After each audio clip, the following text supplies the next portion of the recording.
عرفان علی کاٹھیا صاحب جو کہ ڈی جی ہیں پی ڈی ایم پنجاب کے، آپ نے جو بات کہی تھی اور ابھی ہم اس وقت بریک میں یہی ڈسکشن کر رہے تھے کہ یہ جنگ کی سائٹ پر بڑی پرابلم ہو سکتی ہے، کیونکہ وہاں پر آپ بتا رہے تھے کہ 6 لاکھ کیوسیز سے بھی کم اس کی کیپیسٹی ہے، اور اگر 10 لاکھ کا یا اسے 8 لاکھ کا بھی گزرا تو کیسے گزرے گا، تو وہ تو بڑی پرابلم ہو جائے گی۔ ایک تو اس بابت ہمیں آگاہ کیجیے گا کہ اس کے اندر آپ کا کنٹینجنسی پلان ہے کیا، کس طریقے سے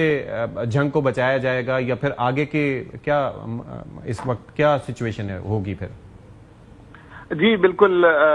یہ آپ نے بڑا اس وقت ویلڈ اور پرٹیننٹ جو اس وقت ہمیں درپیش مسئلہ ہے اس کی طرف توجہ دلائی، اور میں جیسے پہلے گزارش کر رہا تھا کہ بالکل جنگ کے قریب یہ جو رواز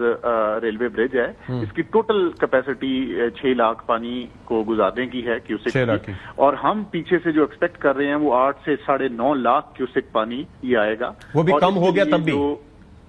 سوری، کم اگر ہو گیا یعنی کہ 10,76,000 گزرا ہے، لیکن کم ہو کے بھی 8 ساڑھے 8 تک آئے گا، یہ آپ فرمائیں؟ جی بالکل ایسے ہی ہے، لیکن ہمیں یہ کافی اس کا امکان ہے کہ خدا نخواستہ یہ جو برج ہے یہاں پہ ہمیں بریچ کرنا پڑے، لیکن ایسی کوئی بھی چیز ہے تو اس کے لیے جو بھی ذمہ دار محکمے ہیں تمام لوگ سائٹ پہ موجود ہیں، سینئر مینجمنٹ وہاں پہ ہے، اور ایسا کوئی بھی فیصلہ جو عوام کے اوور آل جانو مال کو تحفظ دینے کے لیے ضروری ہوگا اس میں کوئی کسر نہیں چھوڑی جائے گی۔ ٹھیک ہے جی۔ اچھا عرفان صاحب، ایک اور چیز مجھے بتا دیجیے گا کہ جب ہم سندھ کا تذکرہ کرتے ہیں تو ہم نے 2022 میں دیکھا کہ وہاں پر 8 مہینے تک پانی کھڑا رہا اور اس کی نکاسی بھی نہیں ہو سکی، اور ظاہر ہے کہ وہاں پر لوگوں کو بڑی پریشانی کا سامنا کرنا پڑا۔ کئی لوگ 2010 کے سیلاب کا بھی حوالہ دے رہے ہیں، تو یہ جو پانی اتنا جا رہا ہے یہ آگے بھی گزرنے کے امکانات ہیں اور مزید بارش کے سپیل بھی آ رہے ہیں، تو سندھ کو کتنے خطرات لاحق ہیں کمپیئر ٹو پنجاب؟ جی سندھ کا اگر اوور آل دیکھیں ہم، جو انڈس کا بیڈ ہے آفٹر سکھر، تو یہ بہت وائڈ ہے، مجھے خود بھی وہاں نوکری کرنے کا موقع ملا، تو اس میں ایک تو دوسرا پھر یہ ڈیپینڈ کرتا ہے کہ آپ جب یہ ہمارا پانی ہے یہ تینوں دریاؤں کا کس طریقے سے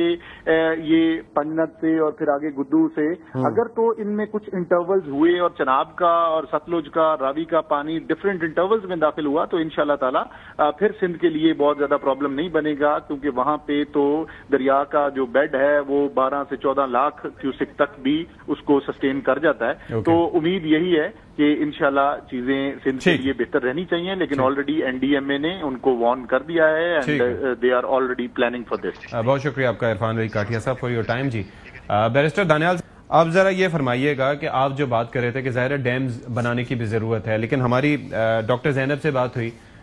اس کے اندر وہ یہ کہتی ہیں کہ اور بھی کئی چیزیں ہیں جو کی جا سکتی ہیں۔ ڈیم ظاہر ہے کہ سیلابی پانی کے رستے میں تو نہیں بنائے جا سکتے، لیکن رن آف دا ریور پروجیکٹس بھی ہوتے ہیں، اور ایسے دریاؤں پہ جہاں پر نارملی کئی سال تک پانی آپ نہیں دیکھتے، یعنی کہ یہ پانی راوی میں آپ کو پتا ہے کہ وہ بالکل سکڑ کے ایک نالے کی صورت میں ہو گیا تھا، چناب کے اندر بھی آپ کو پتا ہے کہ وہاں سے وہ بھارت کا بھی اپنا ایک منصوبہ ہے، تو وہاں پر سچویشن کیا رہتی ہے، لیکن ارینجمنٹس بہرحال ہونے چاہیے، اور دوسرے جو اس سے ہٹ کے جو ارینجمنٹس ہیں جن کی جانب اشارہ کیا جا رہا ہے وہ بھی تو ظاہر گورنمنٹ کو کرنے ہوں گے،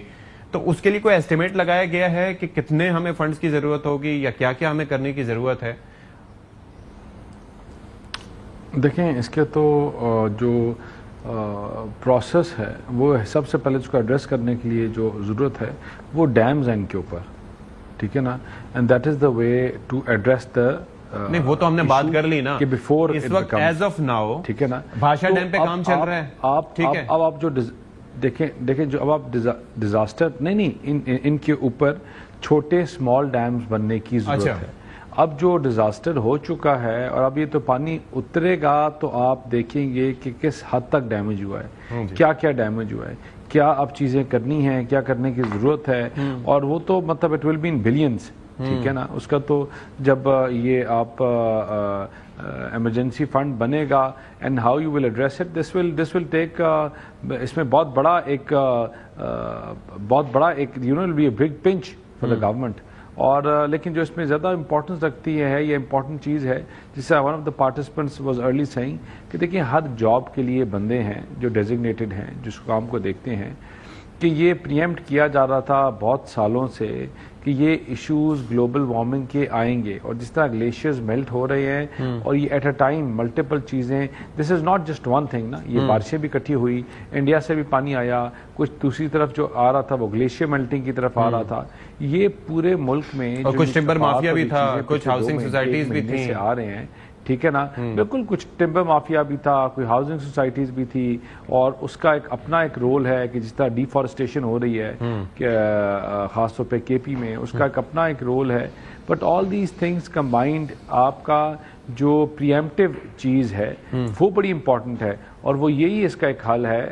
شارٹ اس کا, کہ آپ کے اسمال ملٹیپل ڈیمز بنیں گے. اسمال ملٹیپل ڈیمز نہیں بنائیں گے, اور میں آپ کو بتاؤں کہ یہ بات مہینہ گزر گئی نا تو پھر سارے بھول جائیں گے. ہاں جی بالکل ایسے ہی, اور پھر کوئی اپنی سیاست کرنے شروع کر دیں گے. لیکن آپ نے نہیں بھولنا. ایسا پوائنٹ ہے کہ ہم بھول جائیں دانیال صاحب, ہم تو نہیں بھولیں گے. میں تو I voice it, I've been voicing it for years now and I will continue voicing it because I understand جو لوگ تھوڑی بہت جہالت کے دور سے نکلے ہوئے ہیں اور اپنی ذاتی مفاد اور سیاست سے باہر نکل کے بات کرتے ہیں, they understand کہ یہ آپ کے ملک کے لیے بڑا امپورٹنٹ ہے. ایک طرف آپ کا گرمیوں میں قحط ہے, یہاں لوگ ایک ایک پانی کی بوند کے لیے ترستے ہیں, اور دوسری طرف جو ہے آپ کا وہ پانی جو ہے وہ ایک عذاب بن جاتا ہے جس سے لوگوں کی پوری زندگی کی کنجی جو ہے وہ تباہ ہو جاتی ہے اور وہ مینج نہیں کر سکتے. تو this is what in real terms is disaster. کہ آپ نے جس طرح کہا کہ راوی ایک نالا بن جاتا ہے, وہ نالا بننا بھی ایک ڈیزاسٹر ہے, اور جب راوی ایک پورا شہروں کے شہر بہا کے لے جاتا ہے وہ بھی ڈیزاسٹر ہے. کوئی بھی چیز حد سے زیادہ وی نیڈ ٹو وائس. بالکل جی, وائس اس. ٹھیک ہے.